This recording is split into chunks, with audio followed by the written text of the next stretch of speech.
Hey, small bro, what news yours? কি অবস্থা ভাইয়া? কি বললেন ভাই? ও হোয়াট নিউজ ইয়োর্স, মানে কি খবর তোমাদের? আমি তো ইংলিশ ছাড়া কথা বলি না অ্যাকচুয়ালি। কাইফা হালুকা, তোমরা কেমন আছো? ভাইয়া ভালো আছি।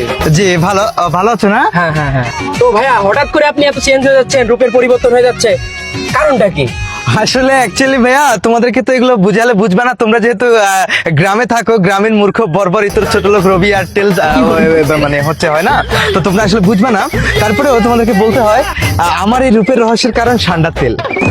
ঠান্ডা হ্যাঁ সান্ডার তেল, ওই যে সান্ডা দেখো না ইদানিং তো রিসেন্ট অনেক। ও তোমরা তো আসলে ফেসবুকে ইউজ করো না, তোমরা তো গ্রামীণ মূর্খ বর্বর চাষা। আমি আবার বলতে হচ্ছে যে রবি এয়ারটেল বাংলা লিঙ্ক, সো এই জন্য তোমরা বুঝবে না। মূলত সান্ডা এখন প্রচুর পরিমাণ ভাইরাল এবং ট্রেন্ডিং এ রয়েছে, আর যার কারণে সেই সান্ডার তেল খেয়ে এবং সেই সান্ডার তেল সেবন করে সেই সান্ডার তেল আমার পুরো শরীরে মেখে এই যে লুকিংটাকে চেঞ্জ করেছে। এই জন্যই ভাইয়া আমি এত গর্জিয়াস, বিউটিফুল এবং so beautiful, so elegant, just looking like a wow. Oh shit ভাইয়া, আপনি না গার্মেন্টসে হেল্পার ছিলেন?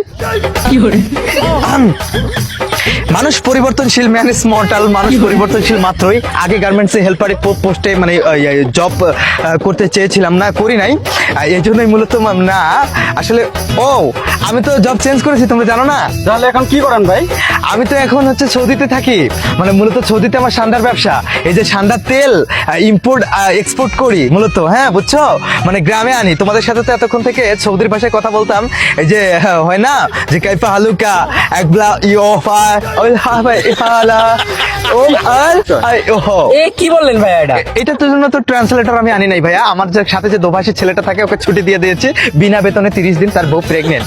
ওই সেও সান্ডার তেল খেয়ে হয়তো বা প্রেগনেন্সি থেকে একটু রেহাই পাবে। যাই হোক, তো মূলত আমার সান্ডার বিজনেস। আমি সৌদিতে মোটামুটি 4 মাস থেকে আছি। ওখান থেকেই মূলত সান্ডার যে তেলগুলো এগুলো মূলত আমি দেশে ইম্পোর্ট করে থাকি এবং সেগুলো আমার যে হয় না যে কাস্টমারদের কাছে একটু ডেলিভারি করি। তো বিষয় ওইটা না, আমি তো আগে ঢাকায় হিপ হপ করতাম, এখনো ডান্সটা ভুলে যাইনি, যে মাঝে মধ্যেই ডান্স করি, আর robot dance, hip hop. So যাই হোক, তোমাদের হয়তো কথাগুলো মাথার উপর আমরা হয় আর ও আহারা কি বলেন? বুঝিনা তো কিছু। আপনি তো বোবার মতো কথা বলছেন, এইগুলো তো বোবা বলে। এই যে তোমাদের মতো গরিব ফকিনীদের সাথে এমনি আমার কথা বলতে ইচ্ছা করে, এটা কি বোবার কথা? এগুলো তো অ্যারাবিক। তোমরা ট্রান্সলেটর ইউজ করো, দেখো আমার প্রত্যেকটা কথার মানে চলে আসবে, বুঝছো? আর যদি এগুলো ভুলভাল বলতেছি, যাই হোক। তো বিষয়টা হলো মূলত সান্ডার তেল এই যে ইম্পোর্ট আউট। ও আমার তো তোমাদেরকে বলতে ভুলে গিয়েছি, তোমরা বেকার। হ্যাঁ ব্রো, তোমরা বেকার। তোমরা সো বেকার না? হ্যাঁ, তাহলে তোমাদেরকে তো জব দিয়ে দেবো। আমার তো ঢাকায় এই যে সান্ডার খামার আছে। আচ্ছা, তোমরা সান্ডার খামারে তোমাদেরকে অ্যাসিস্ট্যান্টের জব দিয়ে দেবো, কোনো ব্যাপার না। পায়ে ধরে সালাম করা লাগবে। ওকে ওকে, ইটস ওকে বাবা, ওকে। তাহলে আপনাকে কিভাবে আপ্যায়ন করতে পারি? ও আমাকে আপ্যায়ন করবে তোমরা? তোমাদের মতো ফকিনীরা এই গর্জিয়াস লেভেলের একটা ছেলেকে সান্ডার বিজনেসম্যানকে আপ্যায়ন করবে? এটা কি অসম্ভব একটা কথা বলা না বাবা? যাই হোক, তোমরা আমাকে আপ্যায়ন করতে পারলে খুশি হব। তোমরা আমার জন্য ঠান্ডা নিয়ে এসে যাও। ওকে ঠিক আছে, আমি একটা ঠান্ডা নিয়ে আসতেছি। ঠান্ডা? এই থাক, বিয়াদব কোথাকার এই ছেলে কি বলে? ঠান্ডার কথা তো বললেন আপনি। ঠান্ডার কথা বলছি আমি সান্ডার কথা বলছি। ঠান্ডা আবার কি? সান্ডা হচ্ছে ওই যে সান্ডা গুই সাপের মতো দেখতে, তোমরা বুঝো না? তোমরা গ্রামে থাকো, তোমরা বুঝো না? সান্ডার তেল, এতক্ষণ ধরে সান্ডা কথা বলছি, তাহলে তো এতক্ষণ ধরে এই যে টকিং করাটা যে আমার ফাও, আমি এখান থেকে লিপ নিবো। তোমাদের মতো মূর্খ বর্বরদের সাথে আমার থাকার কোনো ইচ্ছা নেই। গুইসাপ নিয়ে আসি। গুইসাপ জি আনো। গুইসাপ নিয়ে আসবা মানে মানে তোমরা কেন মূর্খ বর্বর জাতিদেরকে আমি বুঝাতে পারি না যে সান্ডা এক জিনিস, গুইসাপ আরেক জিনিস? বাবা, এগুলো সৌদির মরুভূমিতে পাওয়া যায়। এত রোদ্রের মধ্যে খেটে এই যে 3,500 সান্ডা ধরে বাংলাদেশের মধ্যে একটা কোম্পানি খুলছে সান্ডার তেল। চিকন ও দুর্বল স্বাস্থ্য নিয়ে ভাবছেন? আর ভাবনা নয়, আজই চলে আসুন এই এস শাকিল ভাইয়ের কাছে।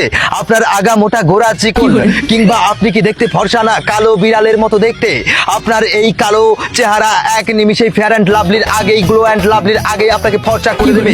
এই সান্ডার তেল মেখে আপনি আপনার গার্লফ্রেন্ডকে ইমপ্রেস করতে পারবেন, পটাতে পারবেন। আপনার হয়ে যাবে হাজার হাজার সুন্দরী নারী ভক্ত। তাহলে এই যে এবার বুঝলাম, আপনি তাহলে তো সৌদির কবিরাজ। ইয়েস, কবিরাজ। আমাকে তোমরা গার্মেন্টসের হেল্পার বানাইছো, আমাকে তোমরা বোবা বললা, আমাকে তোমরা প্রতিবন্ধী বললা, আমাকে এখন তোমরা বলতেছো কবিরাজ। আর কবিরাজ হ্যাঁ, কবিরাজের তো তেল দেয়। ঠান্ডা ধরে নিয়ে যা, ঠান্ডা ধর, জঙ্গলে যা, ঠান্ডা ধর। গ্রামে আমি এই কারণে আসি না, ঠান্ডা বুঝে না, আরে ঠান্ডা বর্তমানে একটা ভাইরাল ট্রেন্ডিং একটা পশু, মানে পশু না, এটা প্রাণী। বুঝতে পারছি না, আমারও অবশ্য জ্ঞান শক্তি কম। আমি চলে যাবো। আল্লাহ হাফেজ, ধন্যবাদ।